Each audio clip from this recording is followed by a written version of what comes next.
नमस्कार, ABP news में आपका स्वागत है। मैं हूं रोहित सिंह सावल और आप देख रहे हैं भारत की बात। भारत का रहने वाला हूं, भारत की बात बताता हूं। राजनीति में जो होता है कई बार वो दिखता नहीं और कई बार जो दिखता है वो होता नहीं। क्या राजस्थान में कांग्रेस के साथ ऐसा ही हो रहा है? राजस्थान में दिख तो रहा है कि गहलोत मुख्यमंत्री का चेहरा है, लेकिन क्या इस रेस में उनके अलावा कोई और भी है?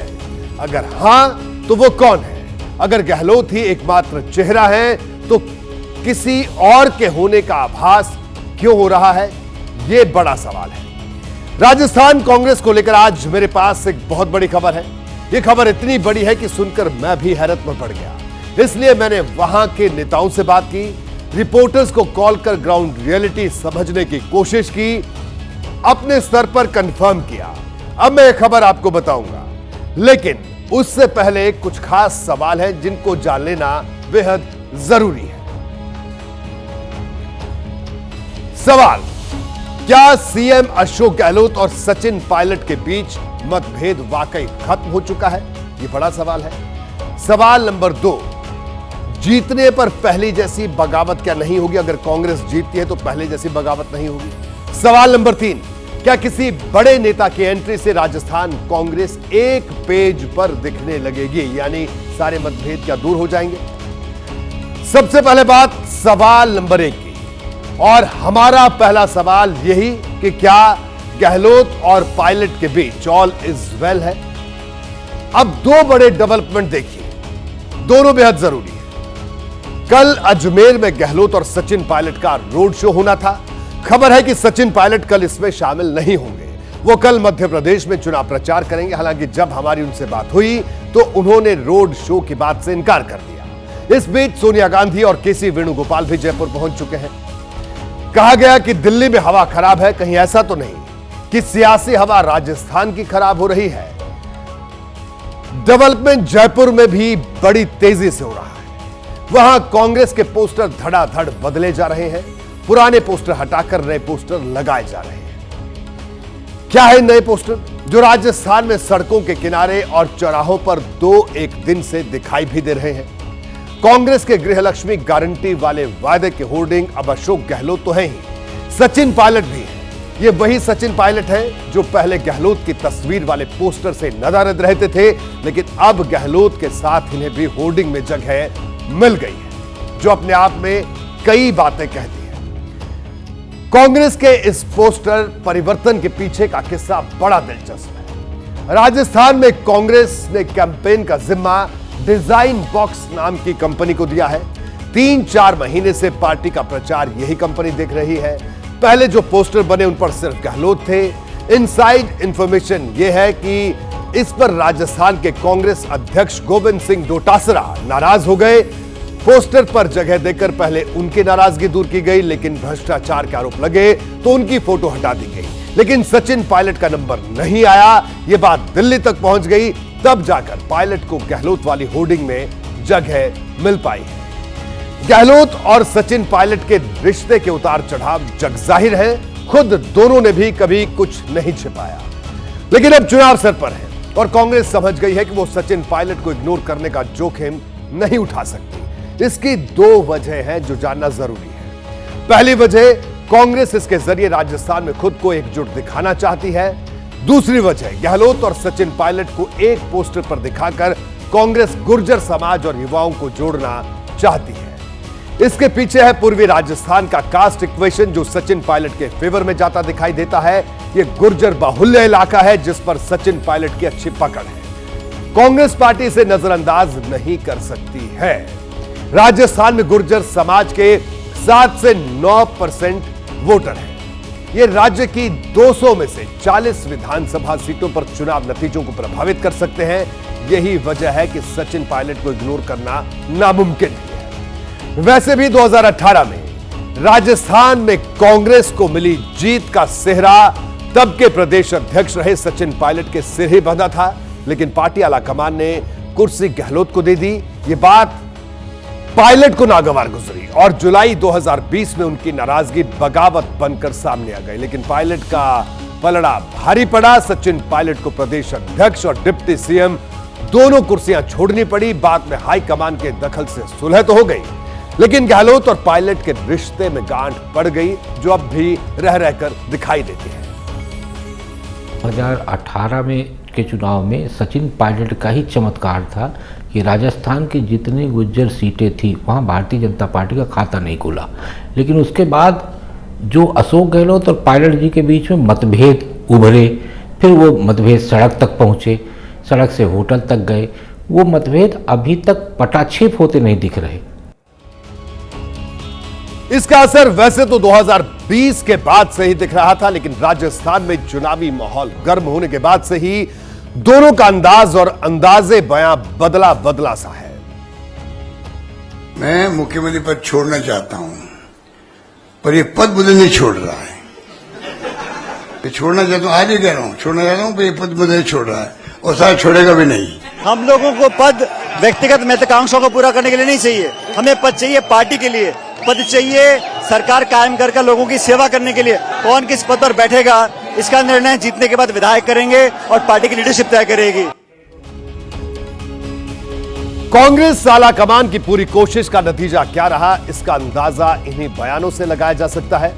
वैसे मेरी राजस्थान में कई लोगों से बात हुई, जिनमें कांग्रेस के नेता भी हैं और पत्रकार भी। उनकी बातों से तो यही लगता है कि कांग्रेस में एक ऐसी बिसात बिछी है जिस पर अशोक गहलोत और सचिन पायलट अपनी अपनी गोटियां चल रहे हैं।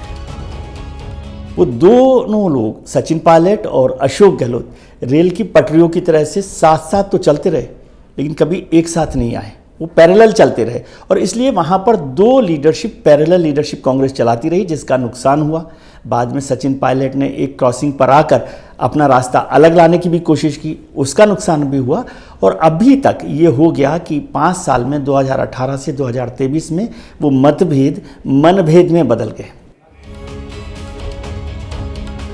इसका असर राजस्थान में कांग्रेस के कैंपेन पर दिख रहा है। गहलोत और सचिन पायलट शुरू में तो एक मंच पर दिखे ही नहीं, बाद में दिखे, लेकिन ऐसे मौके तभी आए जब दिल्ली से कुछ बड़ा नेता आया, वरना दोनों अलग अलग ही चलते रहे। सचिन पायलट मध्य प्रदेश में तो रैली कर रहे हैं, लेकिन राजस्थान के जिन इलाकों पर गहलोत की पकड़ है, वहां अब तक एक भी रैली उन्होंने नहीं की। राजस्थान में जिन इलाकों को सचिन पायलट का गढ़ माना जाता है, वहां गहलोत ने भी अब तक कोई रैली नहीं की है। राजस्थान में चुनाव प्रचार से राहुल गांधी भी दूर नजर आ रहे हैं, उन्होंने भी वहां अब तक कोई रैली नहीं की है। हालांकि कांग्रेस ने अब राहुल गांधी के राजस्थान टूर का प्रोग्राम रिलीज कर दिया है। वो राजस्थान में 16 नवंबर को चुनाव प्रचार की शुरुआत करेंगे, तो पहले 3 सीटों पर पार्टी का गणित दुरुस्त करने की कोशिश राहुल गांधी करेंगे। राहुल गांधी 16 नवंबर को चुरू के तारानगर, हनुमानगढ़ के नोहर और श्रीगंगानगर के सादुल शहर जाएंगे और 19 नवंबर को वो जयपुर में भी रोड शो करेंगे। यानी राहुल गांधी का ये नया कार्यक्रम सामने आया है। राहुल गांधी का राजस्थान प्रोग्राम तब शुरू होगा जब वोटिंग में सिर्फ एक हफ्ते का वक्त बचेगा। अब सवाल यह है कि इसकी वजह क्या है। कांग्रेस में जिस मतभेद की बात की जा रही है, राहुल गांधी क्या खुद को उससे दूर रखना चाहते हैं? गहलोत और पायलट के बीच दिख रही खाई ने कहीं उन्हें धर्म संकट में तो नहीं डाल दिया? कांग्रेस का एक्शन प्लान चाहे जो भी हो, बीजेपी के दिग्गज जमकर रैलियां कर रहे हैं। कांग्रेस ने राजस्थान के 5 साल बर्बाद किए हैं।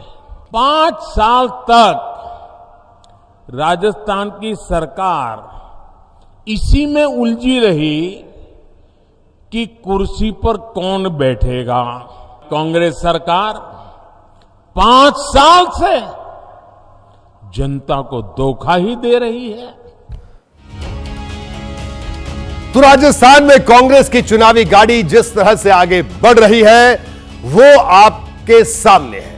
इसकी कमान फिलहाल गहलोत के हाथ में जरूर है, लेकिन चुनाव के बाद अगर पार्टी सरकार बनाने की हालत में रही तो उन्हें एक बार फिर सचिन पायलट के चैलेंज से टकराना पड़ सकता है। फिलहाल राजस्थान पर इतना ही। अब बात करेंगे 2024 के मास्टर स्ट्रोक की। यकीन मानिए आने वाले दिनों में यह खबर बहुत बड़ी होने जा रही है। सियासत शतरंज की तरह होती है। विरोधी की एक मजबूत चाल या खुद की कोई कमजोर चाल हार की बड़ी वजह बन जाती है। इसलिए जब तक खेल चलता रहे मुस्तैद रहना पड़ता है, जैसा इन दिनों देश की सियासत में हो रहा है। 5 राज्यों के विधानसभा चुनाव के बाद लोकसभा की लड़ाई होगी। यह लड़ाई भी कम दिलचस्प नहीं है। एक तरफ एनडीए का कुनबा होगा तो दूसरी तरफ इंडिया गठबंधन सियासी बयानबाजी और रैलियों में गूंजने वाले मुद्दों के आधार पर मुझे यह महसूस हो रहा है कि विपक्ष 2024 के चुनाव को जाति की पिच पर ले जाने की कोशिश में है। राहुल गांधी जहां भी चुनावी सभा कर रहे हैं, हर जगह उनकी जुबान पर जाति की बात आ रही है। आज मध्य प्रदेश के टीकमगढ़ में उन्होंने जो कुछ कहा, पहले वो सुनिए। ओबीसी वर्ग के लिए सबसे जरूरी काम जाति जनगणना है। किसकी कितनी आबादी है वो पता लगाना है। जैसे ही हमारी सरकार आएगी, दिल्ली में सरकार आएगी, हम जाति जनगणना का काम शुरू कर देंगे। यहां पे कांग्रेस पार्टी की सरकार आने जा रही है। 150 सीटें यहां मध्य प्रदेश में कांग्रेस पार्टी को मिलने जा रही है। तूफान आ रहा है कांग्रेस पार्टी का। देखिए, हकीकत यह है कि इस बात से कोई इनकार नहीं कर सकता कि ओबीसी वोटर सत्ता के किंग मेकर होते हैं। 2014 से 2019 तक इस वोट बैंक का बड़ा झुकाव भारतीय जनता पार्टी की तरफ देखा गया। जिस वोटर पर पहले कांग्रेस की मजबूत पकड़ होती थी, वो पिछले 2 चुनावों में मोदी पर भरोसा कर रहा है। आंकड़े भी इस बात की तस्दीक करते हैं। सीएसडीएस की रिपोर्ट बताती है कि 2009 में ओबीसी वोटर ने बीजेपी के मुकाबले कांग्रेस पर ज्यादा भरोसा किया था और यूपीए 2 बनी। लेकिन 2014 में तस्वीर बदली, जब पहली बार नरेंद्र मोदी प्रधानमंत्री की उम्मीदवारी के साथ आगे आए तो 34% ओबीसी वोटर बीजेपी के साथ गए, जबकि कांग्रेस के पास सिर्फ 15% ओबीसी वोट बैंक बचा। मोदी सरकार के एक कार्यकाल के बाद यानी साल 2019 में यह आंकड़ा और तेजी से बढ़ा। इस बार कांग्रेस के वोट बैंक में भले ही कोई कमी नहीं हुई हो, लेकिन क्षेत्रीय पार्टियों के पास जो ओबीसी वोट जाता था उसका 10% हिस्सा बीजेपी में जुड़ गया और यही बीजेपी के लिए एक मजबूत आधार भी बन गया। इस बार का चुनाव पिछले 2 चुनावों से बिल्कुल अलग है, क्योंकि पहली बार बीजेपी की अगुवाई वाली एनडीए के सामने 2 दर्जन से ज्यादा दलों वाला इंडिया गठबंधन खड़ा है। रणनीति के तहत किसी भी चेहरे को प्रधानमंत्री के तौर पर आगे नहीं किया गया, ताकि हर दल के वोटर के दिल में उम्मीद जगी रहे और वोटों के बिखराव को रोका जा सके। यहीं से बीजेपी की चुनौती बढ़ गई। सवाल उठ रहा है कि अगर इंडिया गठबंधन ओबीसी के मुद्दे को इसी तरह धार देता रहा तो बीजेपी क्या करेगी। इस सवाल को लेकर मैंने बीजेपी के कुछ बड़े नेताओं से भी बात की। उनकी बातों से लगा कि इंडिया गठबंधन के इस दांव को पस्त करने की तैयारी बहुत पहले से शुरू की जा चुकी है। विपक्ष के जाति वाली राजनीति के जवाब में बीजेपी ने 3 हथियार तैयार किए हैं। इन तीनों के बारे में मैं आपको एक-एक कर बताता हूं। पहला है राम मंदिर, दूसरा है कॉमन सिविल कोड यूसीसी जिसे हम कहते हैं, और तीसरा है आदिवासी समाज। ये बीजेपी के वो 3 हथियार हैं जो अगर काम आ गए तो 2024 के चुनाव में मोदी का तीसरी बार प्रधानमंत्री बनना बेहद आसान है। इन 3 मुद्दों पर बीजेपी कैसे काम कर रही है, अब मैं आपको वो भी समझाने की कोशिश करता हूं कुछ आंकड़ों के जरिए। सबसे पहले बात राम मंदिर की करेंगे। धर्म से जुड़ा मुद्दा वैसे तो हमेशा बीजेपी के लिए राजनीतिक हथियार होता है, लेकिन इस बार मौका खास होगा। जब देश में लोकसभा चुनाव के माहौल में देश ढल रहा होगा, उस वक्त अयोध्या में हर रोज श्रद्धालुओं के आंकड़ों में इजाफा हो रहा होगा। बीजेपी के नेता उन दिनों आने वाली तस्वीरों को ज्यादा से ज्यादा प्रमोट करेंगे। इसकी झलक अभी से ही दिखाई और सुनाई दे रही है। 550 साल से रामलल्ला अपमानित अवस्था में थे। मोदी जी ने राम मंदिर का भूमि पूजन कर दिया। और भाई, ये राहुल बाबा है ना, राहुल बाबा, वो कहते थे, भाजपा वाले कहते हैं मंदिर वहीं बनाएंगे मगर तिथि नहीं बताएंगे। मैं आपसे पूछना चाहता हूं, एक काशी में काशी विश्वनाथ धाम क्या एक कांग्रेस के लोग कर पाते? क्या राम मंदिर के निर्माण का कार्य कांग्रेस कर पाते क्या? भाइयों बहनों, जब इनको ये कर ही नहीं पाना है, हमारी आस्था को सम्मान नहीं दे पाना है, विकास नहीं कर पाना है, तो हम इनको चुने ही क्यों? कांग्रेस एक बोझा बन चुकी है, अपने आप में बोझा बन चुकी है।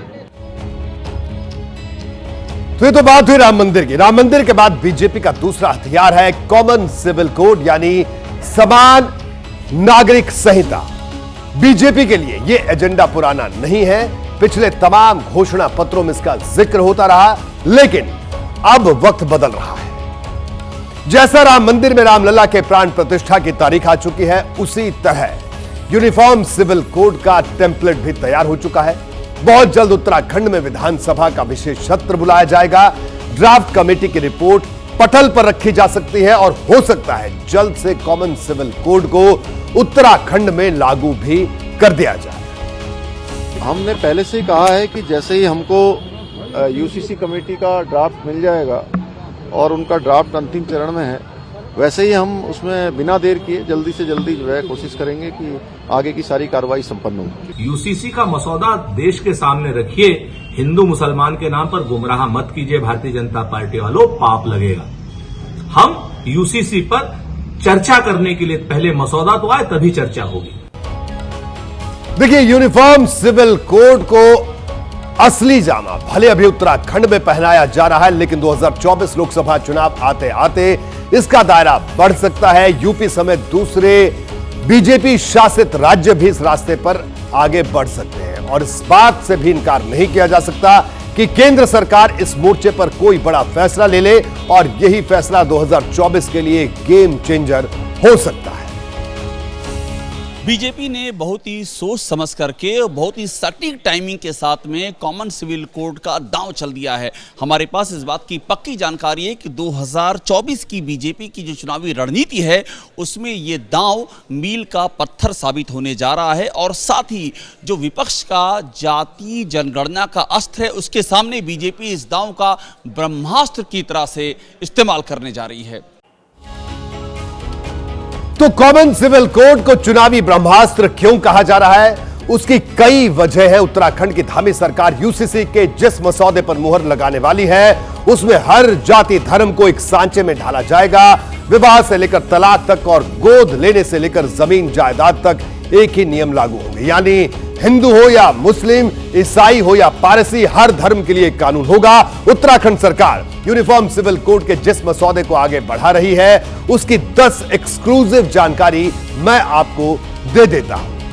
पहली बड़ी बात, देखिए पहली बड़ी बात क्या होगी? सभी तरह के तलाक खत्म होंगे, सिर्फ जुडिशियल तलाक ही मान्य रहेंगे।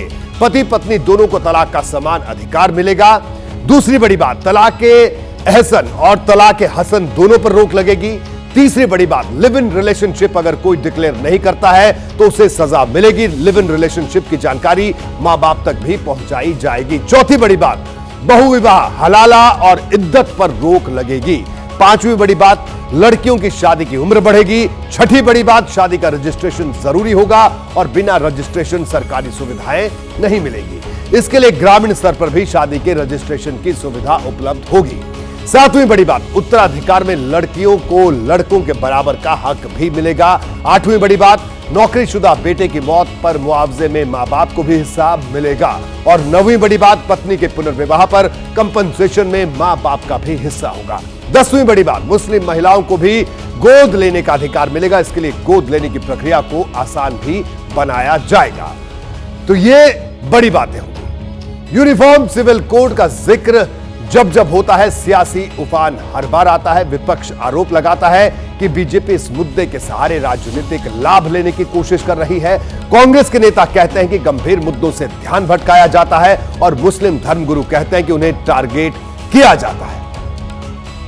तो मोदी जी की सपना था सारे हिंदुओं को इकट्ठा करे और हिंदुत्व के नाम पे सारे हिंदुओं को गुमराह कर चुनाव में जीत हासिल करे। और हम लोग चाहते हैं कि जात गणना करके जातिगत गणना हो। मोदी जी को अच्छा नहीं लगते। यूनिफॉर्म सिविल कोड हमारे मुल्क की कतई तौर पर ज़रूरत नहीं है। हम सब जानते हैं कि हमारा मुल्क डाइवर्सिटी में यूनिटी का कायल है, इसलिए यूनिफॉर्म सिविल कोड न तो पहले मुल्क की जरूरत थी, न अब जरूरत है और न आगे जरूरत रहेगी। कहीं कॉमन सिविल कोड का सियासी विरोध है तो कहीं मामला धर्म से जुड़ा है। अभी तक मैंने आपको बीजेपी के 2 हथियारों के बारे में विस्तार से बताया। बात तीसरे राजनीतिक हथियार की, यह है आदिवासी वोट। इसका एक हिस्सा भी यूनिफॉर्म सिविल कोड से जुड़ जाता है। जब यूनिफॉर्म सिविल कोड की चर्चा तेज हुई थी तब छत्तीसगढ़ के मुख्यमंत्री और कांग्रेस के नेता भूपेश बघेल ने कहा था यूसीसी आने से आदिवासियों की संस्कृति और परंपराओं पर हमला होगा। गृह मंत्रालय की रिपोर्ट के मुताबिक देश भर में करीब 750 आदिवासी समुदाय हैं। जमीन आदिवासियों के जीवन के केंद्र में है। यूसीसी से उन्हें सबसे ज्यादा खतरा जमीन छिन जाने का था। उनके रीति रिवाज और इनकी जमीन को बचाने के लिए अंग्रेजों के जमाने से ही कुछ विशेष कानून लागू हैं। कई आदिवासी समूहों को डर है कि एक समान सिविल कोड को लागू करने से उनकी परंपराओं पर असर पड़ेगा।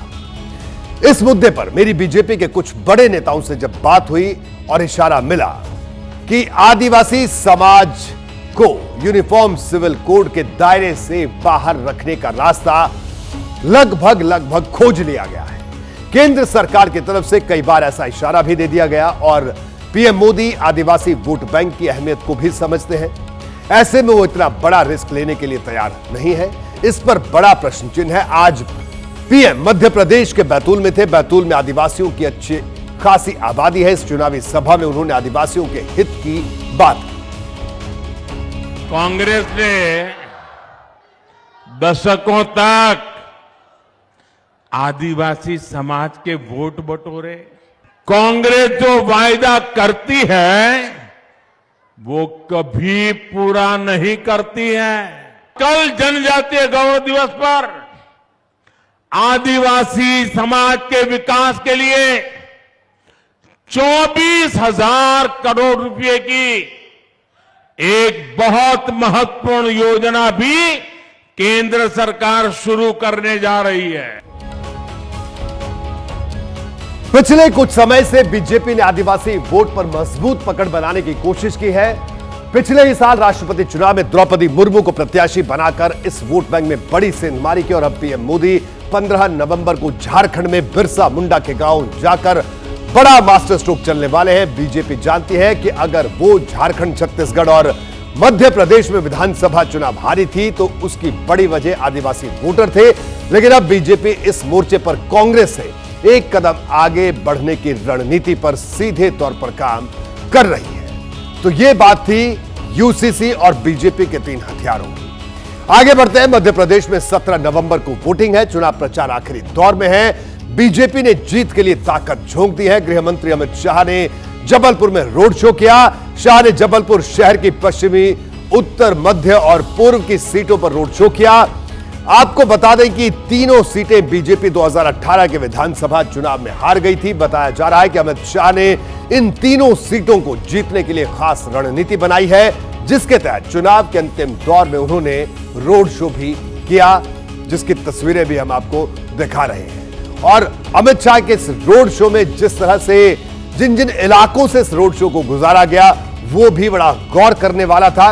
यानी तमाम जो शहर के जो मेजर पॉइंट्स थे उन तमाम पॉइंट से होकर ये रोड शो गुजरा और अच्छी खासी तादाद में भीड़ भी उमड़ी। बीजेपी के कार्यकर्ताओं को चैनलाइज किया गया, मोबिलाइज किया गया और एक लंबे अरसे से स्थानीय संगठन इस रोड शो की तैयारी कर रहा था। यानी देखिए, वजह साफ है कि भारतीय जनता पार्टी ने अमित शाह के रोड शो के जरिए जो स्थानीय संगठन था, जो शायद कई जगह पर इस तरह की बात सामने आ रही थी कि स्थानीय संगठन उस तरह से चुनाव में नहीं डटाए जैसे डटे होना चाहिए, लेकिन इस रोड शो ने बीजेपी के पूरे संगठन को, स्थानीय संगठन को भी एकजुट कर दिया और यही वजह रही कि अमित शाह के इस रोड शो में खासी भीड़ भी देखने को मिली।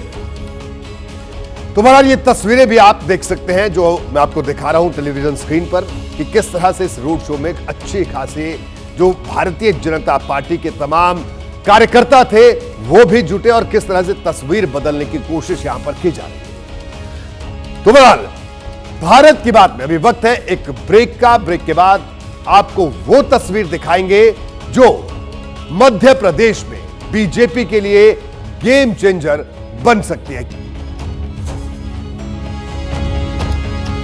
ब्रेक के बाद आपका स्वागत है। आप देख रहे हैं भारत की बात। मध्य प्रदेश के चुनाव में अब कुछ ही घंटे बचे हैं। कल शाम को चुनाव प्रचार का शोर भी थम जाएगा। ऐसे में प्रधानमंत्री मोदी पिछले कई दिनों से चुनाव प्रचार में जुटे हैं। आज भी मध्य प्रदेश में उन्होंने 3 जगह जनसभाएं की, लेकिन जैसी तस्वीर इंदौर से सामने आई वो सबसे अलग थी।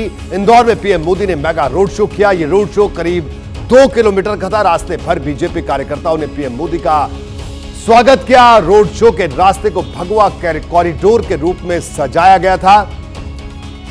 साथ ही इस रोड शो के जरिए पीएम मोदी ने कई सियासी संदेश भी दिए। पीएम मोदी के जो संदेश थे, पीएम मोदी जिस वैन पर सवार थे उस पर सिर्फ बीजेपी के प्रदेश अध्यक्ष वीडी शर्मा मौजूद थे, यानी बीजेपी सामूहिक नेतृत्व में ही चुनाव लड़ रही है। पीएम मोदी ने इस रोड शो में इंदौर की 3 विधानसभा सीटों को कवर किया, लेकिन जिस क्षेत्र में उन्होंने सबसे ज्यादा सफर तय किया वो बीजेपी के राष्ट्रीय महासचिव और विधानसभा चुनाव में प्रत्याशी कैलाश विजयवर्गीय का इलाका था। इस इलाके में कांग्रेस प्रत्याशी कैलाश विजयवर्गीय को कड़ी टक्कर दे रहे हैं। यही वजह रही कि कैलाश विजयवर्गीय ने रोड शो का ऐसा रूट तैयार करवाया जिससे उनका इलाका ज्यादा से ज्यादा कवर हो सके। पीएम मोदी ने जिन विधानसभा क्षेत्रों में रोड शो किया उनमें कांग्रेस विधायक जीतू पटवारी का क्षेत्र भी आता है, यानी बीजेपी की पहली कोशिश कांग्रेस के बड़े नेताओं को पस्त करने की है। इंदौर में बीजेपी इतनी ज्यादा ताकत क्यों लगा रही है, इसकी वजह इतिहास के में छिपी है, आंकड़ों में छिपी है। आंकड़ों के जरिए देखिए, इंदौर में विधानसभा की कुल 9 सीटें हैं। 2013 में बीजेपी ने यहां की 8 सीटों पर कमल खिलाया था, लेकिन 2018 में कांग्रेस बीजेपी के गले तक पहुंच गई। अब बीजेपी की कोशिश फिर से 2013 की स्थिति को बनाने की है।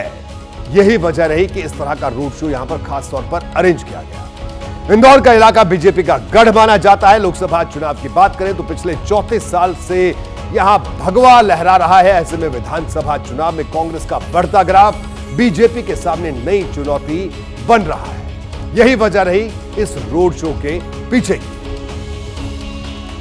तो बहरहाल बीजेपी ने पूरी ताकत तो यहां पर झोंक दी मध्य प्रदेश में। वहीं गृह मंत्री अमित शाह ने जबलपुर में रोड शो किया, जिसका जिक्र मैंने ब्रेक से पहले भी किया। शाह ने जबलपुर शहर के पश्चिमी, उत्तर, मध्य और पूर्व के सीटों पर रोड शो किया। आपको बता दें कि तीनों सीटें बीजेपी 2018 के चुनाव में हार गई थी। बताया जा रहा है कि अमित शाह ने इन तीनों सीटों को जीतने के लिए खास रणनीति बनाई है, जिसके तहत चुनाव के अंतिम दौर में उन्होंने ये रोड शो किया। ये रोड शो की आप तस्वीरें देख सकते हैं। जबलपुर से ये तस्वीरें रोड शो की, गृह मंत्री अमित शाह का ये रोड शो, और इसी रोड शो के जरिए जबलपुर और आसपास के इलाकों के वोटरों को साधने की कोशिश है। संगठन को, जिसका जिक्र मैंने आपसे पहले भी किया, यहां पर जो स्थानीय संगठन है वो लंबे अरसे से इस रोड शो की तैयारी में जुटा था और पूरे संगठन को एकजुट करने की कोशिश इस रोड शो के जरिए की गई, क्योंकि चुनाव प्रचार का यह अंतिम दौर है और इस अंतिम दौर में भारतीय जनता पार्टी कोई भी कोशिश बाकी नहीं छोड़ना चाहती। आप इन रोड शो की तस्वीरों को देख सकते हैं। ये सीधी तस्वीरें भारतीय जनता पार्टी के तमाम कार्यकर्ताओं ने इस पूरे इलाके को भगवा झंडों से पाट रखा है और ये रोड शो जिस तरह से आगे बढ़ रहा है, अच्छी खासी भीड़ आप देख सकते हैं तस्वीरों में। रोड शो में जुटाने की कोशिश भारतीय जनता पार्टी के कार्यकर्ताओं ने की है और इससे बड़ा संदेश देने की कोशिश भी है। और जबलपुर में बीजेपी चाहती है कि प्रदर्शन को बेहतर किया जाए। आप खुद देखिए, ये प्रचार युद्ध का अंतिम दौर है और इस अंतिम दौर में एक तरफ इंदौर में प्रधानमंत्री नरेंद्र मोदी रैली आज रोड शो करते हैं और दूसरी तरफ जबलपुर में अमित शाह ने मोर्चा संभाला है। और एक और खास बात, ये दोनों ही नेता आज सुबह से अगर देखा जाए, सुबह से पहले रैलियों के दौर शुरू किए और शाम होते होते जब रैलियां खत्म हुई तो इसके बाद ये चुनाव प्रचार का ये तरीका, यानी रोड शो में दोनों पहुंचे, उधर प्रधानमंत्री नरेंद्र मोदी और यहां पर अमित शाह। जबलपुर पश्चिम से बीजेपी सांसद राकेश सिंह उम्मीदवार हैं, जो कि इस बार उनको विधानसभा का टिकट दिया भारतीय जनता पार्टी ने, तो उनके पक्ष में ये रोड शो किया गया, जिसकी तस्वीरें आप अपने टेलीविजन स्क्रीन पर देख रहे हैं।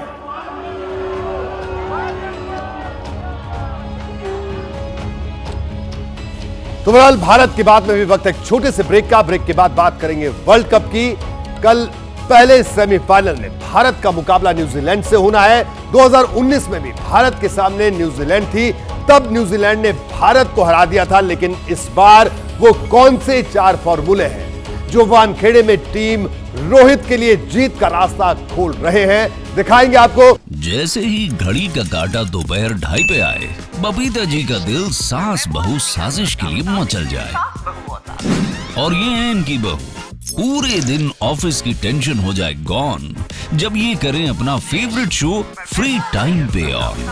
इनकी तरह आप भी देखिए अपना फेवरेट शो अपने टाइम पर और डाउनलोड कीजिए एबीपी लाइव ऐप अपने स्मार्ट टीवी पर।